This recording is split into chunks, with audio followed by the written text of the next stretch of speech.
নতুন বাংলাদেশের স্বপ্ন চোখে মুখে নিয়ে বৈষম্য বিরোধী দেশ গড়ার প্রত্যয়, তারপর কোটা আন্দোলন, এরপর জনগণের মাঝসারি থেকে গিয়ে সরকারের গুরুত্বপূর্ণ দায়িত্বে বসা। পুরোটা জার্নি কেমন ছিল বলছি জনাব আসিফ মাহমুদ সজীব ভুঁইয়ার কথা। উপদেষ্টার পদে যিনি এখন আছেন, কেমন ছিল তার এই পুরোটা জার্নি? আমরা সেই জার্নিটার কথাই আজকে দর্শক জানতে চাই। আমাদের সঙ্গে সরাসরি উপস্থিত আছেন তিনি। কেমন আছেন? এই তো আলহামদুলিল্লাহ ভালো। লম্বা সময়ে আপনি সবাইকেই ইন্টারভিউ দিয়েছেন, অনেকের সাথে অনেক কথা হয়েছে। ইন্টারভিউ দিতে কেমন লাগে?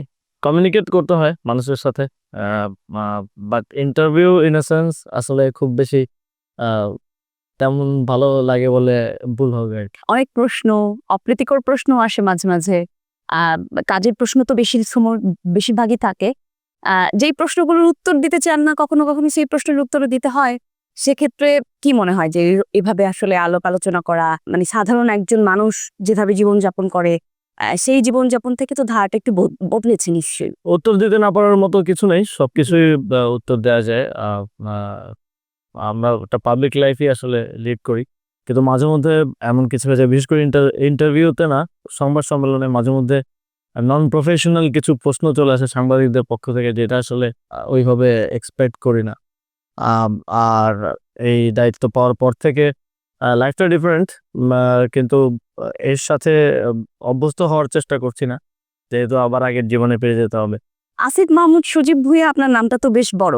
আপনার এই নাম কে রেখেছিলেন? আপনার বাবা নাকি মা? আমার নামে আসলে কন্ট্রিবিউশন ৩ জনের ছিল। এজন্যই নামটা বড় হয়ে গেছে। আমি যতটুকু জানি আমার নানু রেখেছিলেন একটা অংশ, আমার বাবা একটা অংশ আর মা একটা অংশ। সজীব নামটাই ডাকনাম। বাসায় সবাই এটাতেই ডাকে। কিন্তু আ উম আ বাইরে সবাই আসিফ নামে চেনে। বাট সজীব নামটাই আমি আই থিংক যে বেটার। পুরো দেশ বা আমরা যারা সংবাদ মাধ্যমে আসিফ কাজ মাহমুদ করি। নামেই চেনে, কারণ আমি ফেসবুকটাও, কারণ বড় নামটা আসলে ওইভাবে করা হয় না। এজন্য সোশ্যাল মিডিয়া তো আসিফ মাহমুদ নামেই বেশি অ্যাপিয়ারেন্সটা থাকে। এই যে দায়িত্ব পেলেন, তারপর তো মানে আগে একরকমের একটা জীবন ছিল। দায়িত্ব পাওয়ার পর তো ব্যস্ততা, নানা রকমের মানুষের সাথে সংযোগ। আগের জীবনটা তো এক ধরনের পড়াশোনা, ব্যস্ততা, বন্ধু। তখনও নিশ্চয়ই কমপ্লেইন করেছেন যে সময় হচ্ছে না, সময় পাচ্ছি না, বা এই কাজটা এইভাবে করে উঠতে পারছি না। এখন তো দায়িত্ব আরো অনেক বেশি। কিভাবে সামলান? সময়ের একটা জটিলতা তো আছে আসলে। আ সময় মিলিয়ে ওঠা বা মানুষকে সময় দিতে পারা, আ সেটা এখন আর মানে হয়ে ওঠে না সেভাবে।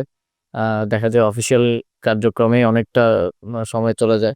এর বাইরেও অনেকেই আছে আগে থেকে পরিচিত, অনেকেই আছে বিভিন্ন সময় আমাদের সাথে রাজনৈতিক পদযাত্রায় কিংবা আন্দোলনে কিংবা নানাভাবে সম্পর্কিত। তাদের অনেকেরই এখন অভিযোগ যে আসিফ হয়তো দায়িত্ব পাওয়ার পরে একটু বেশি অহংকারী হয়ে গেছে। কিন্তু আসল বাস্তবতা হচ্ছে ওই সময় দেওয়ার মতো সুযোগটা সবাইকে হয়ে ওঠে না। হয়তোবা কাউকে মাসে ১ বার করে সময় দেওয়া প্রয়োজন, তাকে হয়তো ৬ মাস ১ বছর ১ বার সময় দেওয়া যায়। আর কখনো, কখনো সেটাও সম্ভব হয়ে ওঠে না।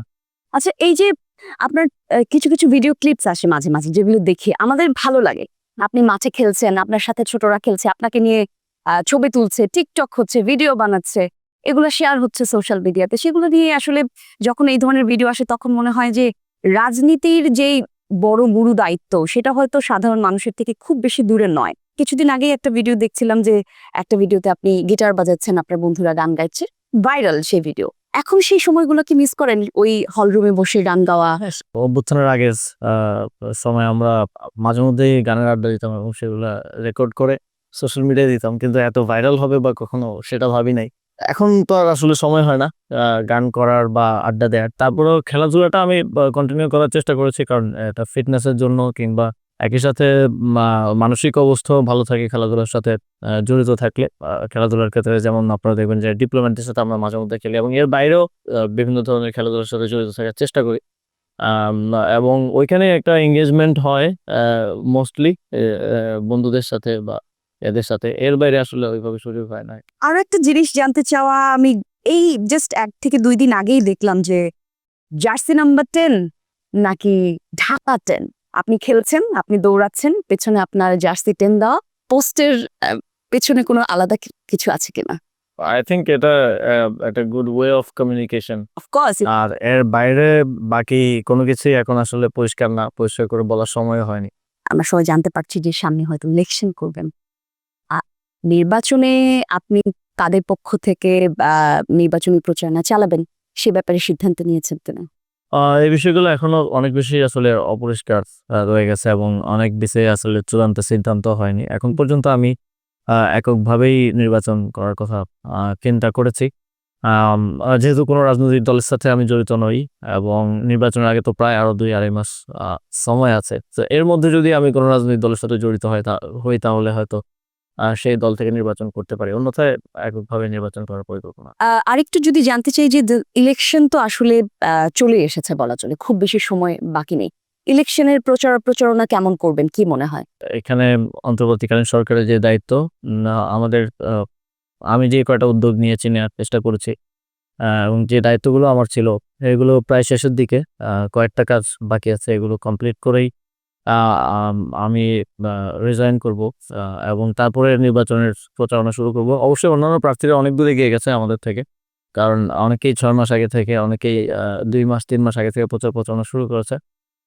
কিন্তু আই থিংক আ আমাদের প্রতি, বিশেষ করে ইয়াংদের প্রতি, আম যারা এই গণঅভ্যুত্থানের নেতৃত্ব দিয়েছে বা তাদের থেকে মানুষের নতুন ধরনের প্রচারণা, নতুন ধরনের ওয়ে অফ কমিউনিকেশন এটার একটা আম আ ইয়ে আছে এবং তারা, মানুষ মনে করে যে এই ইয়াংরা যেই দল থেকেই আসুক তারা পলিটিক্যাল যেই কালচার, সেই কালচারের একটা পরিবর্তন আনতে পারবে। আমি যখন র‍্যান্ডম অনেকের সাথে কথা বলেছি, আমি যখন বাংলাদেশের ভোটারদের সাথে কথা বলেছি, তখন আমার মনে হয়েছে যে আ তারা নতুন কিছু দেখতে চায়। এই আগের মতো আ আ দরজায়, দরজায় গিয়ে ডোর টু ডোর ক্যাম্পেইন বা হচ্ছে একই কথা বারবার বলা যে আমাকে ভোট দিলে আমি আপনাদের জন্য কাজ করব। এর থেকে ভালোভাবে তাদের আসলে প্রার্থীদেরকে জানতে চায়, যারা তাদের থেকে ভোট চাইছেন বা যারা নির্বাচিত হতে চাচ্ছেন। আ এবং তাদের থেকে, তাদের প্রচারণা থেকে শুরু করে তাদের কর্মপন্থা সবকিছুতেই নতুনত্ব চায় আরকি। আমার মনে হয় যে আমরা সেভাবেই করতে পারবো। আমাদের জেনারেশনের লোকজনের চিন্তার ধারাটা একটু ডিফারেন্ট একদম। এবং আমার সাথেও যারা কাজ করছেন তারাও মোস্টলি ইয়াং, তারাও ওইভাবেই চিন্তা করে এবং কাজের ধরনটাও ডিফারেন্ট। তো মানুষের যে একটা আকাঙ্ক্ষা আছে নতুন রাজনীতির প্রতি, নতুন পলিটিক্যাল কালচারের প্রতি, সেটা হয়তো আমরা প্রোভাইড করতে পারবো। সেক্ষেত্রে এই যে আপনি বললেন যে আপনি এখনো সিদ্ধান্ত নেননি। কিছুক্ষণ আগেই যে প্রশ্ন করছিলাম সেই জায়গাটাতে বললেন যে আপনি হয়তো আ নির্বাচন আসলে কাদের ব্যানারে করবেন সেটা এখনো পর্যন্ত আপনি সিদ্ধান্ত নেননি। আরো কিছু বিষয় ভেবেচিন্তে তারপর সিদ্ধান্ত নিবেন। বৈষম্য বিরোধী আন্দোলন থেকেই তো আপনাকে আমরা সবাই চিনি। আপনাদেরকে আমরা সবাই চিনি। আ বৈষম্য বিরোধী আন্দোলন যেভাবে সবাই একজোট হয়ে করলেন, দেশে এত বড় একটা পরিবর্তন আসলো। আপনার সহযোদ্ধারা যখন একটা দল করলো, সেই দলে যোগ দেবার কোনো চিন্তা আপনার আছে কিনা? বা এই সরকার গঠনের পর থেকেই সবসময় একটা ধারণা করা হতো এবং ওই ধারণা থেকেই, কারণ আমাদের পদত্যাগও চাওয়া হয়েছে একসময় যে ছাত্র উপদেষ্টা মানেই এনসিপির। যেহেতু একজন ছাত্র উপদেষ্টা পদত্যাগ করে এনসিপির দায়িত্ব নিয়েছেন। তো আমি তখনই বলেছিলাম আজ থেকে প্রায় ৭-৮ মাস আগে যে এনসিপিতেই জয়েন করছি, এটা ধরে নেওয়াটা আসলে ঠিক হবে না। কারণ আ আমরা একসাথে গণঅভ্যুত্থান করলেও সবার আসলে ব্যক্তিগত চিন্তা, ব্যক্তিগত আদর্শিক বোঝাপড়া আ এবং তার কাজ করার আ রাজনৈতিক অঙ্গনেও তো বিভিন্ন জায়গা আছে যেখানে কন্ট্রিবিউট করার ব্যাপার আছে। মিছিল স্লোগান দেয়াটাই হয়তো পলিটিক্যাল কাজ না, এর বাইরেও অনেক দায়িত্ব থাকে। সেদিক থেকেও কোন দলে আসলে কাজ করার স্কোপ কতটুকু থাকবে, কিংবা নীতি নির্ধারকদের সেই এই যে আমাদের মতো ইয়ুথদেরকে কাজ করার সুযোগ দেওয়ার মানসিকতা কতটুকু থাকবে, এই সবকিছু মিলিয়েই সিদ্ধান্ত গ্রহণ করব। তবে সেটা এনসিপি হবে। এখনো আমি বলি ৭ মাস আগে যেটা বলেছিলাম এমনটা ধরে নেওয়া উচিত না। জনাব আসিফ মাহমুদ সজীব ভূঁইয়া, আপনি যখন থেকেই আ আপনার পদ গ্রহণ করেছেন তখন থেকে আমরা দেখেছি নানা রকমের সমালোচনাও এসেছে। দায়িত্ব যখন বড় হয় তখন তার সাথে আ সমালোচনা হোক, প্রশংসা হোক, এই সবকিছু একসাথেই আসে। বিষয়গুলি আপনি খুব ভালোভাবে সামালও দিয়েছেন। আপনার প্রত্যেকটা সমালোচনার উত্তর দিয়েছেন। সামাজিক যোগাযোগ মাধ্যমে আপনি সরব ছিলেন। সাংবাদিকদের সঙ্গে কথা বলেছেন। আমরা যখনই দেখি চেয়ারটা ছেড়ে, যখন দায়িত্ব ছেড়ে যখন কেউ আসলে চলে যায়, তখন দেখি যে সেই চেয়ারের পেছনে নানা রকমের গল্প বের হয়। অনেক, অনেক টাকার খবর আসে, দুর্নীতির খবর আসে, নানা রকম তদবির বাণিজ্যের খবর আসে। আ আপনি তো চলে যাবেন এবং যাবার আগে এক ধরনের হিসেব বুঝিয়ে দিয়ে যাওয়ার একটা আ প্রথা রয়েছে। আপনি সেই প্রক্রিয়ার মধ্যে দিয়ে যাবেন কিনা? আর চলে যাবার পর অন্য বাকি প্রবীণ যেই আ রাজনীতিবিদ যারা বা বাকি যারা ছিলেন তারা যেরকম সমালোচনার মধ্যে পড়েছেন, আমরা কি আপনাকে নিয়ে সেরকম কিছু শুনবো? আমি চেষ্টা করেছি সর্বোচ্চ স্বচ্ছতার সাথে আমার দায়িত্ব পালন করার এবং স্বাভাবিকভাবেই আ কেউ দায়িত্বে আসলে তার বিরুদ্ধে নানা ধরনের আ কথাবার্তা থাকবেই। কিন্তু আমার ক্ষেত্রে হয়তো আমি মনে করি যে একটু বেশি ছিল। কারণ আমরা জুলাই গণঅভ্যুত্থানের মাধ্যমে বাংলাদেশের সবচেয়ে বড় রাজনৈতিক শক্তি আওয়ামী লীগকে বাংলাদেশ থেকে বিতাড়িত করেছি। তাদের যে এস্টাবলিশমেন্ট এখনো বিভিন্নভাবে রয়ে গেছে বা আমরা এখনো শুনি যে তারা অর্থ দিয়ে নানাভাবে দেশকে বিশৃঙ্খল করার চেষ্টা করছে। বা তাদের সোশ্যাল মিডিয়া থেকে শুরু করে তাদের মেইনস্ট্রিম মিডিয়ায় কিংবা আরো বিভিন্ন জায়গায় যে তাদের যে দখলটা হয়ে গেছে, তারা সেটা ব্যবহার করে নিয়মিতই আ আমাকে বিতর্কিত করার চেষ্টা করেছে। আবার কাজ করতে গিয়ে যখন আ বিভিন্ন রাজনৈতিক দলের সাথে বিভিন্ন সময়ে পলিসিগত বিভিন্ন সিদ্ধান্ত সরকারের এবং সেটা বাস্তবায়ন করতে গিয়ে হয়তো ক্ল্যাশ হয়েছে। যেমন ঢাকা দক্ষিণ সিটি কর্পোরেশনের একটা বিষয়, বিসিবি নির্বাচনের একটা বিষয়। সেক্ষেত্রে সেই রাজনৈতিক দলের নেতাকর্মীরাও নানা ধরনের আসলে কথা বলেছে, বিভিন্ন ধরনের প্রচারণা করেছে। আবার এখন আ আম দায়িত্ব ছাড়ার পরে কোন রাজনৈতিক দলের সাথে যুক্ত হব সেটাকে আ কেন্দ্র করেও আবার এক ধরনের প্রচারণা হবে। যার সাথে যাবো সে হয়তো ভালো বলবে, যার সাথে যাবো না সে হয়তো খারাপ বলবে। আমি মনে করি এই সবকিছুই রাজনৈতিক এবং রাজনৈতিক বলেই খুব বেশি বস্তুনিষ্ঠ অভিযোগ আসেনি এবং আ আমরা চেষ্টা করেছি প্রত্যেকটাই জবাব দেয়ার। কয়েকটা উদাহরণ দেখেন যে একজনকে জোর করে ধরে নিয়ে গিয়ে একজন মামলার আসামিকে তার থেকে স্টেটমেন্ট আদায় করা হয়েছে যে তার চাঁদাবাজির সাথে আমি জড়িত এবং এর বাইরে মিডিয়ায় অনেক সময় অনেক নিউজ হয়। পরে যোগাযোগ করলে বলে যে আমাদেরকে তো আ আ কোনো একটা এজেন্সি থেকে বা কোনো একটা জায়গা থেকে এটা লিখে পাঠানো হয়েছে, আমরা ছাপিয়ে দিয়েছি। ফ্যাসিস্টদের যে এস্টাবলিশমেন্ট গুলো রয়ে গেছে তারা এখনো বিভিন্ন জায়গা থেকে আসলে চেষ্টা করছে, সামনেও সেটা করবে। এবং আ আমার কাছে আগেও যেমন উত্তর ছিল, ভবিষ্যতেও উত্তর থাকবে। দায়িত্বের ক্ষেত্রে আমি চেষ্টা করেছি সর্বোচ্চ স্বচ্ছতার সাথে সে দায়িত্ব পালন করতে। অবশ্যই ১.৫ বছরের যেই রিপোর্ট কি কাজ আমরা করেছি সেটা সাংবাদিকদের সাথে আপনাদের সাথে কমিউনিকেট করে তারপরে দায়িত্ব থেকে অব্যাহত হওয়া। আরো একটা ছোট প্রশ্ন জানতে চাওয়া, এই যে যখন আপনি আসলে উপদেষ্টার পদে আসলেন, আপনি দায়িত্ব যখন পেলেন, এই দায়িত্বের জন্য তো আপনাকে কোনো আ জনগণের ভোটের বা সমর্থনের তখন সমর্থন এক প্রকারের ছিল। বাট কিন্তু এই দায়িত্বের জন্য আসলে যেই রকম নিয়মতান্ত্রিক যেই নিয়ম, সেই নিয়মের মধ্যে হয়তো আপনাকে পড়তে হয়নি। সামনে পড়তে হবে। প্রস্তুত কিনা? নির্বাচনে মানুষ ভোট দেয় কিন্তু গণঅভ্যুত্থানের মানুষ জীবন দিয়েছে। গণঅভ্যুত্থানের লেজিটিমেসি আমি মনে করি যে কোনো গণতান্ত্রিক কিংবা নির্বাচিত হয়ে আসার লেজিটিমেসির থেকেও বেশি। নির্বাচনের প্রক্রিয়া, নির্বাচনের মাধ্যমে জনপ্রতিনিধি হওয়ার প্রক্রিয়াটা অবশ্যই জটিল। সেটার জন্য আ অনেকের সাথেই প্রতিদ্বন্দ্বিতা আ করতে হবে। মানুষের আস্থা অর্জন করতে হবে। বাস্তবায়নযোগ্য ইশতেহার আ আ দিতে হবে। আ এখানে আইনি প্রক্রিয়া আছে, এখানে অফিসিয়াল অনেক প্রক্রিয়া আছে। তো বা এটা নতুন একটা অভিজ্ঞতা হবে আই থিংক এর মধ্য দিয়ে যাওয়াটা। দেখা যাক এন্ড রেজাল্ট কি হয়। মূলত তরুণদের রাজনীতি দেখার যেই চোখ, সেই চোখেই মানুষ এখন রাজনীতি দেখতে চায় বলে ধারণা করি আমরা এখন। সেই জায়গা থেকে কিছুদিন আগে আমরা দেখতে পেলাম পত্র-পত্রিকাতে আপনার সহযোদ্ধা জনাব নাসিরউদ্দিন পাটোয়ারি, উনি একটা ছাগল আ আসিফ নজরুল সাহেবের বাসা থেকে ছাগল নিয়ে এসে সেটাকে জবাই করা হয়েছে, খাওয়া হয়েছে। আপনি সেই ঘটনাটা জানেন কিনা? মানে খুবই মজার একটা ঘটনা। সেই ঘটনাটা আসলে কি? মানে বন্ধুদের সাথে নিশ্চয়ই কথা হয়েছে এটা নিয়ে। না এটা আসলে এই বয়সের যারা আছেন কয়েকজন একসাথে হলেই অনেক সময় দুষ্টুমির কথা মাথায় আসে। আচ্ছা। আ যেমন যারা ছোট থাকে তারা গ্রামে দেখা যায় অনেক সময় অনেক গাছের ফল চুরি করে কিংবা ফুল চুরি করে। হুম। তো আমার মনে হয় এরকমই একটা দুষ্টুমির ঘটনা। নাথিং সিরিয়াস আরকি। এটা আসলে মানে এই যে রাজনীতি, জীবনযাপন, গুরুদায়িত্ব এই সবকিছু যে আসলে একটা ছকের মধ্যে পড়ে না, সেটা ভেঙে নতুন করে আপনারা আসলে দেখাচ্ছেন। মানুষ এটা দেখতে পছন্দ করছে। সেই জায়গা থেকেই আসলে গল্পটা মূলত এসেছে। চলুন একটু বসে কথা বলি। প্লিজ।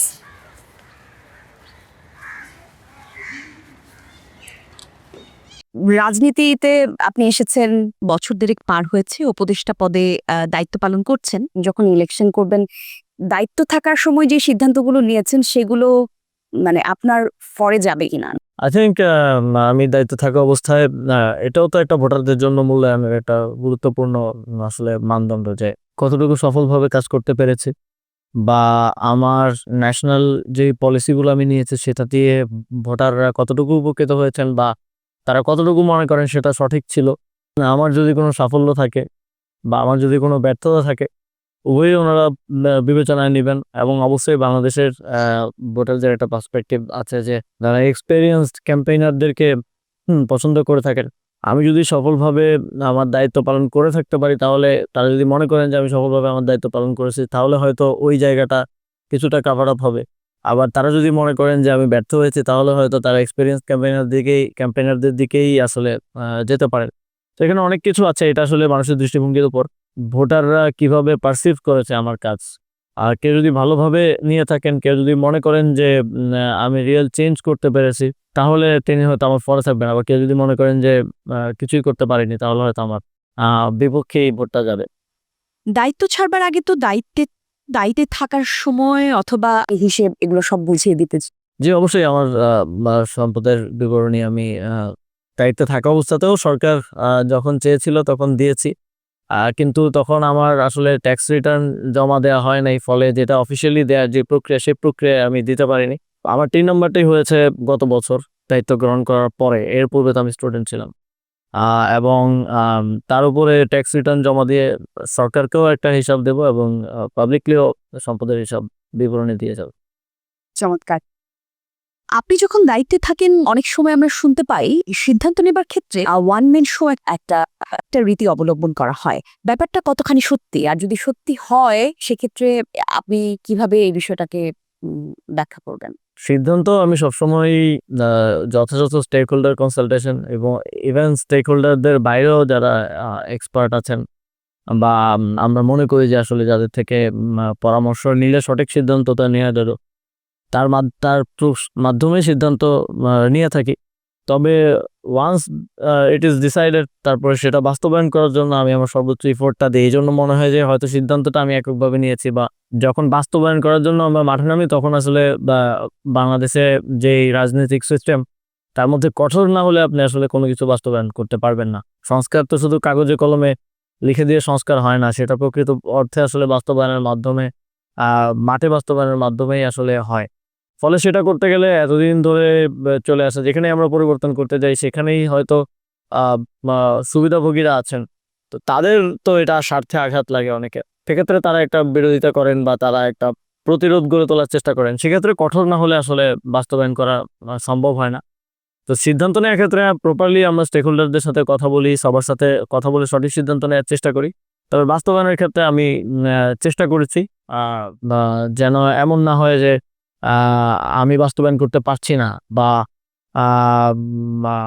যে সিদ্ধান্তটা হয়েছে সেটা প্রপারলি আসলে এক্সিকিউট হচ্ছে না, তাহলে সেটা আমার ব্যর্থতা হিসেবেই আসবে। সেই জায়গা থেকে কঠোরভাবে বাস্তবায়নের চেষ্টা করার কারণে এরকম একটা ধারণা আছে যে সিদ্ধান্ত হয়তো এককভাবে নেওয়া হয় বা কিংবা অনেকটা স্বৈরাচারী পদ্ধতিতে নেওয়া হয়। কিন্তু আসলে সিদ্ধান্তটা আমরা গণতান্ত্রিকভাবেই এবং প্রপার নিয়ম অনুযায়ী স্টেক হোল্ডারদের সাথে কনসালটেশনের মাধ্যমেই সবসময় নেওয়ার চেষ্টা করেছি। আরো একটা ব্যাপার আমরা শুনতে পাই, আপনার অধীনস্থ বিভাগে দক্ষতার চেয়ে আনুগত্যকে বেশি প্রাধান্য দেওয়া হয়। অবশ্যই দক্ষতাকেই বেশি প্রাধান্য দেওয়া হয়, কারণ আহ, আহ, আমরা চেষ্টা করেছি আমার যে জায়গায় আমি দায়িত্বে ছিলাম সেখানে সর্বোচ্চ রেজাল্টটা বের করে নিয়ে আসতে, এবং রেজাল্ট বের করতে হলে আপনার দক্ষ লোককেই প্রয়োজন হবে। অনুগত কেউ যদি কাজ করার দক্ষতা না থাকে, তাহলে তো তার আনুগত্য দিয়ে আসলে কোনো লাভ নেই। বাংলাদেশের অ্যাডমিনিস্ট্রেশনের যে কালচার, সেটা হচ্ছে বিভিন্ন দলাদলির কালচার আসলে। তো যেহেতু ছাত্রদের বা অভ্যুত্থান থেকে যারা এসেছে তাদের কোনো দল নাই, ফলে অ্যাডমিনিস্ট্রেশনে এই যে দলাদলির কালচারের যে লোকেরা আছেন, তারা আসলে আমাদের আনুগত্য করার একটা প্রশ্নই ওঠে না। সুতরাং এই যে কথাটা আসে, এটা অনেকটাই আমার মনে হয় বিভ্রান্তি কর যে আসলে আনুগত্যের বিষয়। কারণ তাদের আমাদের প্রতি কোনো দায়বদ্ধতা নাই, কোনো আনুগত্যেরও জায়গা নেই, কারণ তারা স্বচ্ছ রাজনৈতিক মতাদর্শের বা রাজনৈতিক দলের সাথে আসলে সম্পৃক্ত। সেক্ষেত্রে আমি চেষ্টা করেছি যে দক্ষদের মাধ্যমে আমার কাজের রেজাল্টটা বের করে নিয়ে আসার, এই যে দ্রুত কাজ বাস্তবায়ন করা।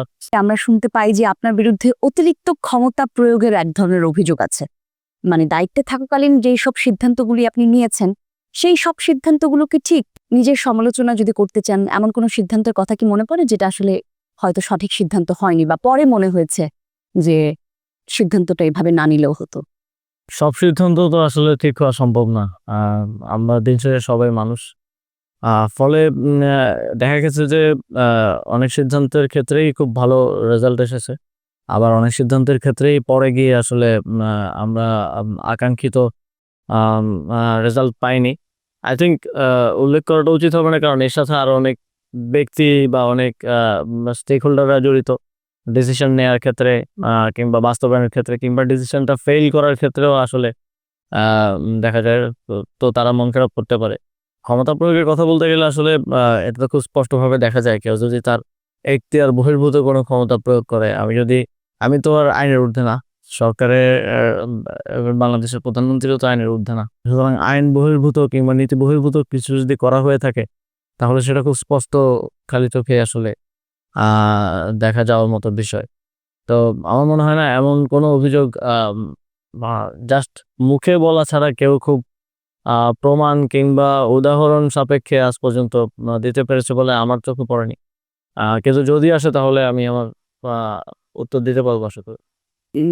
24-এর পর দেশে এক ধরনের পরিবর্তন এলো। একটা লম্বা সময় মানুষ কথা বলতে পারেনি, রাজনীতি করতে পারেনি, মানুষ নিজেদের অধিকার নিয়ে সোচ্চার হতে পারেনি, নানা রকম বৈষম্যের শিকার হয়েছে। সেই জায়গা থেকেই তো আসলে গণঅভ্যুত্থান। আর তারপরেও আমরা দেখেছি যে গণঅভ্যুত্থানের পর থেকে এখনো পর্যন্ত পুরো দেশেই নানা রকম আন্দোলন লেগেই আছে। এমন আন্দোলন খুব কমই আছে যেটা আসলে দেশের সকল মানুষকে এফেক্ট করে। যেমন কোটা সংস্কার আন্দোলনটা যেমন ছিল, সকল ছাত্রদেরকে এটা এফেক্ট করে। এটা একটা ন্যাশনাল মুভমেন্ট এবং এটা একটা পলিসি জায়গা থেকে মুভমেন্ট।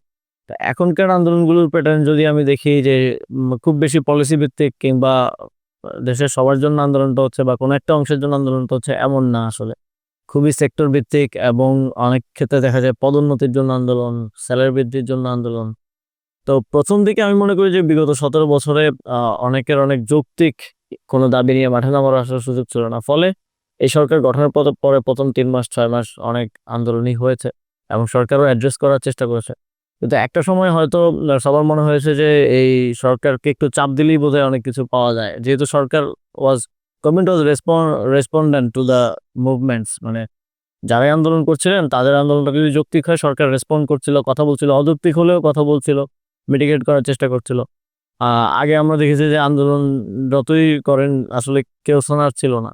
বাট ফলে দেখা গেছে যে অনেকের কাছেই মনে হয়েছে যে সাপোজ একটা সরকারি দপ্তরে যারা চাকরি করেন তাদের কাছে মনে হয়েছে এখন আন্দোলন করলে হয়তো স্যালারিটা বৃদ্ধি করা সম্ভব, বা পদোন্নতি কিংবা আরো অন্যান্য বিষয়ে একটা লেভারেজ আদায় করা সম্ভব। ফলে অনেকগুলো অযৌক্তিক আন্দোলনকেও আমাদের আসলে ট্যাকেল করতে হয়েছে। অনেক সরকারি কর্মচারীরাও দেখা গিয়েছে যে মানে হুমকিও দিয়েছে যে বিদ্যুৎ বন্ধ করে দেয়া, পানি বন্ধ করে দেয়া, এই ধরনের নানা ধরনের কিছু।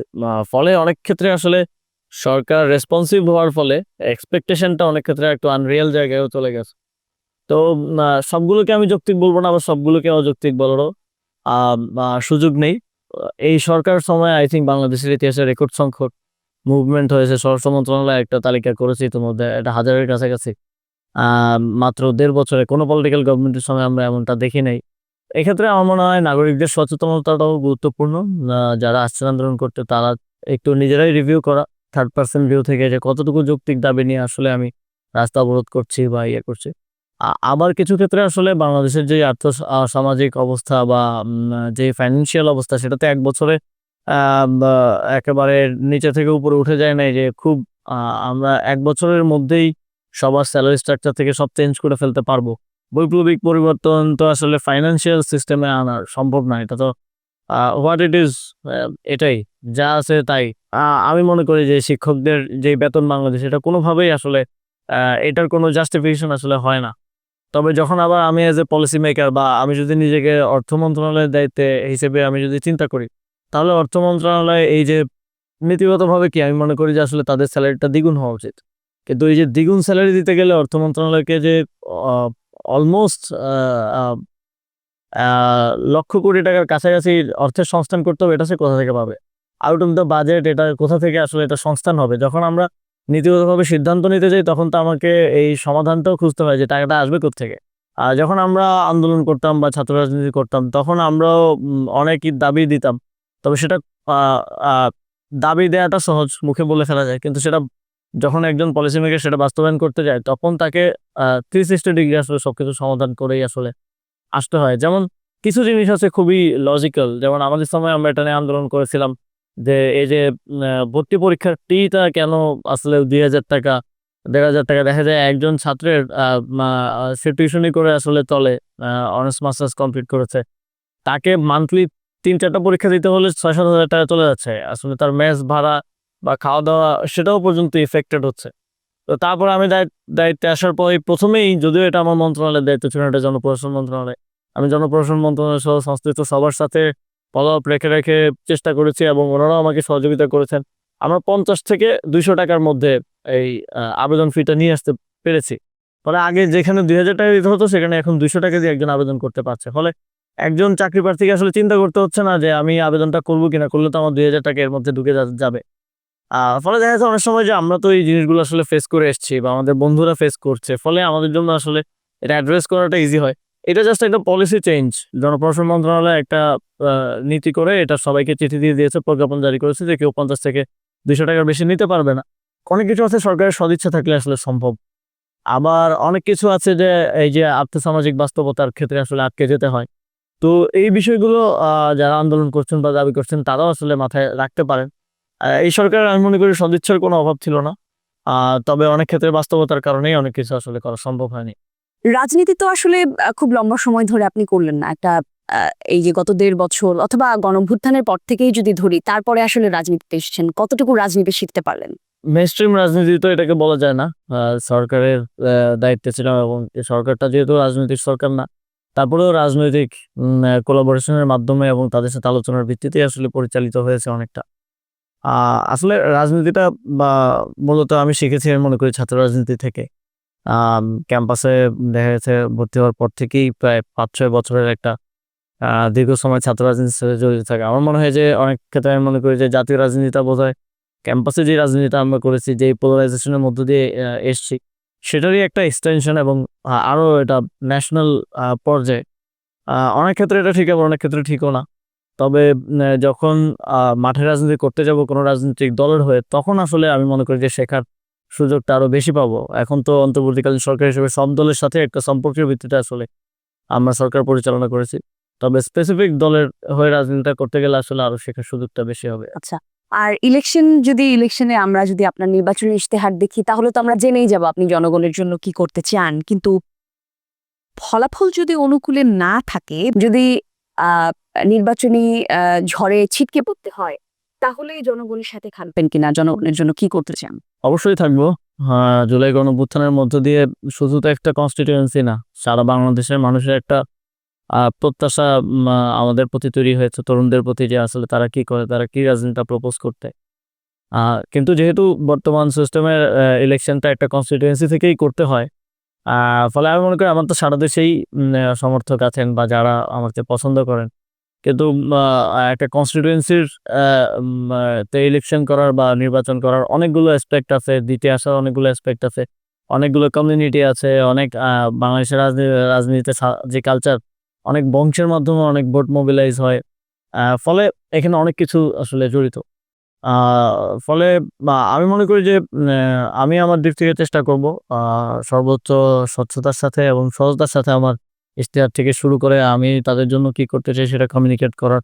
আমি আশা করি যে মানুষ সেই আস্থাটা আমার উপরে রাখবেন। যদি সেটা না হয় সেক্ষেত্রে সারা দেশের মানুষের যে প্রত্যাশা আছে সেটার জন্য হলেও রাজনীতিটা করে যাব এবং বাংলাদেশের রাজনীতিতে বাংলাদেশের জন্য ইতিবাচক পরিবর্তন আনার চেষ্টা সবসময় থাকবে।